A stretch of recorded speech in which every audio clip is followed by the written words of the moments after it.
Дорогие друзья, я был участником Dear friends, I was a participant at the St. Petersburg Economic Forum, and I found the speech by Louren Graham, a professor at the Massachusetts Institute of Technology and Harvard University, to be very curious. I suggest that you first listen to his speech, and then I will conduct a short commentary on it.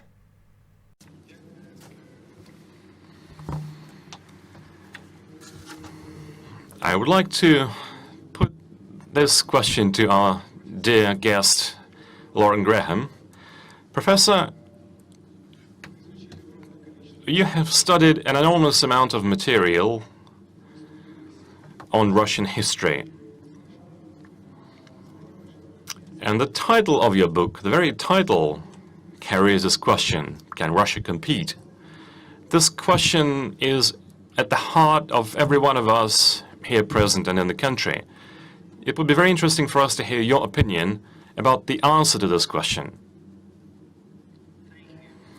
Honored to be here, and I appreciate the invitation to participate in this conference. I'd like to start out by asking a very bold and challenging question. Why does Russia not adequately benefit from the genius of its scientists and engineers? I want to briefly explore this question and give some tentative answers. But first, I wish to note that the definition of the topic of this session given by its organizers, in that definition of the topic I was sent, the following sentence is featured, quote, "The schism has been growing between the companies and the nations that have and have not reaped the fruit of the fourth industrial revolution." The reality is that Russia is one of those countries that definitely has not reaped the fruit of the fourth industrial revolution. Little Switzerland each year exports much more high technology products than Russia in dollar terms. The last time I checked, 3 to 4 times as much as Russia.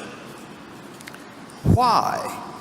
Why, with Russia, with its very large and very creative scientific and technical establishment, why does Russia do so poorly in benefiting economically from the products of that research?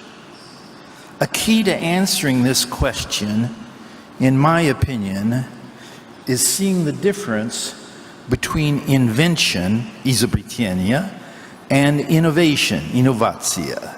There's a difference. To invent something means that you have something on your laboratory bench that works and does something that's never been done before, or you have a process in your computer that works and does something that never has been done before. Congratulations, if you've done that, you're an inventor. However, to be an innovator means a lot more. It means taking that product or process and making a commercial success of it that benefits not only you, the person who did it, but the society in which you live. And the contradictory and strange fact is that Russians are excellent inventors and very poor innovators. Let me give you some examples. Russia received 2 Nobel Prizes for the invention of the laser. But today, there is no Russian company that is significant in the international laser market. Russians built working electric lights before Thomas Edison. Before Thomas Edison. In fact, Edison got the idea of such a light from a Russian, a man named Yablachkov. But Edison's companies then took over the market, and there were no competing Russian companies. Russians transmitted radio waves, Popov, transmitted radio waves before Marconi. But today, Russia is not significant in the international radio electronics market. Russians put the first artificial satellite into orbit, but today they have less than 1% of the international satellite telecommunications market. Russians built the first electronic digital computer in Europe. Sergei Lebedev built the first electronic digital computer in Europe. But who buys Russian computers today? And here's another example that is very little known. The petroleum industry in recent years has been revolutionized by hydraulic fracturing. We call it fracking. Almost no one remembers that Russians invented that process. I can show you journal articles in the early 1950s where Russians completely sketched out the fracking process, and yet they did nothing with it. And this list could go on and on. Why? And there's a tremendously important question here. Why are Russians so good in the development of scientific and technological ideas and so miserable in gaining economic benefit from those ideas? The answer is not the lack of talent or ability of Russian engineers or scientists. Not at all. They're very good. The answer is the failure of Russia to develop a society in which the brilliance of its citizens can find fulfillment in economic development. All the leaders of Russia, from Tsarist times to the present, have believed that the answer to the problem of modernization is technology itself, rather than the social and economic environment which promotes the development and commercialization of technology. Ideas by themselves are not enough. The title of my book in English is Lonely Ideas. By lonely ideas, I mean ideas that don't get developed. And the Russians are very, very good at that. This Russian misunderstanding became graphically clear to me a few years ago when I traveled to Russia with top administrators of the Massachusetts Institute of Technology. On that occasion, we met with Louren Graham. Not Mr. Graham himself, but many other Russians quizzed us on how they could match MIT in developing the next big thing. The MIT administrators tried to explain that their institution's success depended on the culture not only of MIT, but of the Boston area and the United States in general. What are these characteristics that are necessary in order for technological ideas to develop and become commercial successes? A democratic form of government, a free market economy with investors seeking new technology, protection of intellectual property, control over corruption and crime, a legal system in which the accused has a chance of being declared innocent, a culture that tolerates criticism and allows independence, a willingness to learn from failure in order to try again. These are some of the intangible characteristics of an innovative society. But the Russians we talked to, particularly in the institutes and universities, did not understand this point, and they kept asking about specific technologies, nanotechnologies, information technologies, 3D printing. They kept asking about specific technologies. And finally, an exasperated administrator of MIT, and he happens to be at the moment the president of MIT, Raphael Reif, turned to his Russian colleagues and said, "You want the milk without the cow." At the present moment, the leaders of Russia are trying to modernize.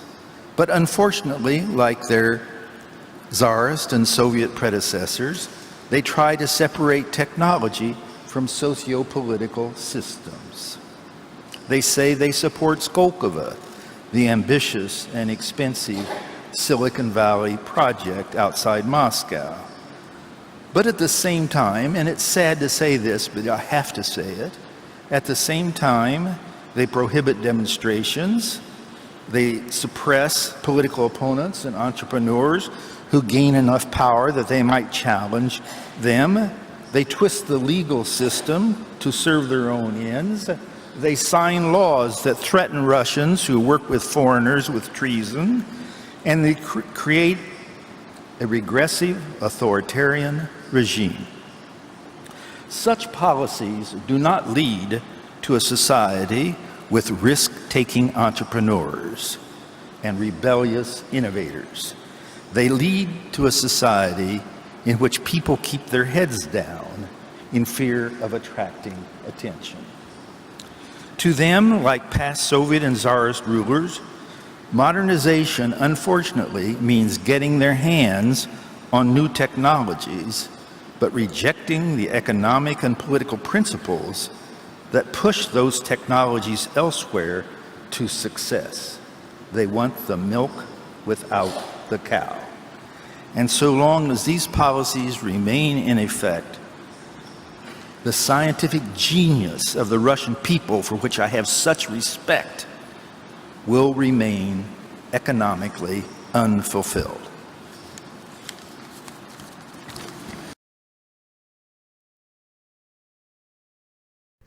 Well, it is impossible not to agree with the first part of the speech. Indeed, the mission of Russia is ideas. It is the formation of new meanings in contrast to many other countries. Wherever you go, if something serious is being done there, then you must be sure that the roots of these new technologies are in Russia. But just as Marx at one time very cleverly concealed the true mechanisms of overcoming unpreviousness, dare I say, Louren Graham today displays the same cunning. After all, what did Marx do? At the same time, the idea of comprehension was ripening in society, that it was impossible to go on living as they had been. It was necessary to move towards previousness. And Marx skillfully hid the problem of the deceiving of the real sector by the banking sector, dividing the unified real sector into two parts: owners, proprietors, and employees. In reality, they are in the same boat with each other, absolutely helpless and incapacitated. He hid the bankers. The same modern Marxist is Louren Graham. Look at the problem he overlooks, the reason all these innovations are not being implemented here. In reality, all these innovations are not being implemented for one single reason, because their implementation in the financial climate of Russia would be 2, 3, 4, and sometimes 6 times more expensive than in any other country in the world. Why? This is due to the preparation cycle for the implementation of a particular discovery or invention. If you start crediting, and the development duration is 10 years, then you will end up with a product, well, at least 5 times more expensive than in any other country that credits these developments with no interest. This is the root of all our problems. And this is really a problem of conceptual significance. This is not a question of economics. This is a question of nraviousness and worldview. This is the very tip of the Kosheva needle. This is loan interest, with the help of which all governance schemes are implemented, including the paralysis of the innovative development of our statehood. I hope that those who watch my programs perfectly understand how they are trying to deceive us by means of English specialists. So, on the issues of the competitiveness of our business, it seems to me that Herman Oskarovich Greff has turned to the wrong address. Apparently he was guided by a well-known aphorism. British scientists have proved this, and they are great guys.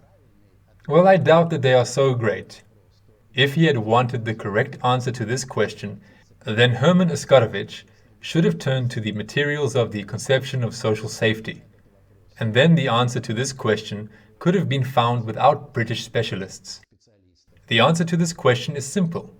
As soon as we abandon the interest rate and understand that this is an instrument of global, supranational governance, from that moment our business and our country will become competitive in the world market. конкурентоспособной на мировом рынке.